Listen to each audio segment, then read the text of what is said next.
আসসালামু আলাইকুম। চলে আসলাম আজকে একটা বাগানের মাঝে আপনাদের কিছু কথা বলি যে প্রবাসী ভাইয়েরা ফার্ম বাগানে কত টাকা স্যালারি পায়, কত টাকা কেমনে কাজ কাম, তা বিস্তারিত আপনাদের কথা বলি, শেয়ার করি। যেরকম ফার্ম বাগানে কাজ করতে আপনার কষ্ট হয়, এরকম টেকাও আছে, কষ্টও আছে, টেকাও আছে, যদি আপনি থাকতে পারেন, টিকতে পারেন। কারণ এইদিকের পরিবেশ যেরকম এরকম টেকা।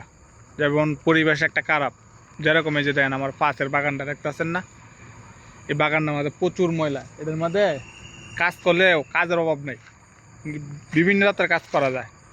যেরকম এই যে গাছটা আমাদের দেখতেছেন, এই যে এগুলা গাছ সাফ করলেও আপনি কন্ট্রাক্টে কাজ করলেও তারপরেও 2000-2500 এরকম স্যালারি পড়বো আপনার। যারা ফল কাটা আর এই যে দাগ্য কাটায় এটির মাঠে টাকা বেশি, কারণ এরা কন্ট্রাক্ট কাজ করে না, এটির মধ্যে আপনার টাকা বেশি। এটির মধ্যে অনেক সময় 3000-3500 এরকম স্যালারি পড়ে থাকে, 2700-2800 এরকম পড়ে তারা কন্ট্রাক্টে কাজ করে। যে ফল কাটার মধ্যে এই জায়গার মধ্যেই টাকাটা বেশি, কিন্তু এই যে এই বাগানটা মানে ফল কম, কিছু কিছু বাগান আছে আরও বিশাল বড় বড়, সেটির মাঠে কষ্ট আর প্রচুর। যেরকম কষ্ট সেরকম টাকা। তারপরেও প্রথম আমি নেট করছিলাম যে পাম বাগানে যাওয়ার জন্য, বাদে নেট ঘুরাই আলছি যে নতুন অবস্থায় পাম বাগানে আইলে কষ্ট বেশি হয়ে যাইব, তাই বাদে আর ঢুকলাম না। বাদে আমি ঢুকছি ফার্নিচার কোম্পানির মধ্যে। যাই হোক, আল্লাহ যেটা আমরা আছি, তারপরে ইনশাল্লাহ ভালোই স্যালারি ট্যালারি পরে। অন 2-3 মাস ধরে কাজ কাম কম, মালয়েশিয়া সব জায়গায় এখন কাজ কাম কম, কিন্তু পাম বাগানের টাকা আছে। পাম বাগানে কাজ করতে পারলে প্রচুর টাকা। যেরকম দেখতেছেন না, এই যে পাশের বাগান আমি যেটা বলতেছি, এটার মধ্যে প্রচুর লোক লাগবো। দেখছেন যে পরিমাণ ময়লা আবর্জনা, এই বাগানটা মানে কাজ করলে আপনার প্রচুর লোক লাগবো।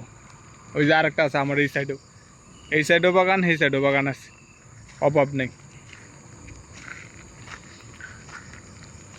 কারণ এই ফার্ম বাগানে কাজ কি জানেন, যারা বড় বড় কোম্পানি, যারা বড় বড় ডিলারশিপ আছে কোম্পানি, তাদের বাগান বিশাল বড় বড়, তাদের মাথায় কাজ থাকে বেশি। আর যারা যেরকম ছোটো ছোটো কোম্পানি, এর মাঠে কাজ মাসে 2বার কাটা হয়, ফল 3বার কাটা হয়, এরকম 3বারও কাটা হয় না, হঠাৎ 2বার, এরকম 2বার ফল কাটা হয়।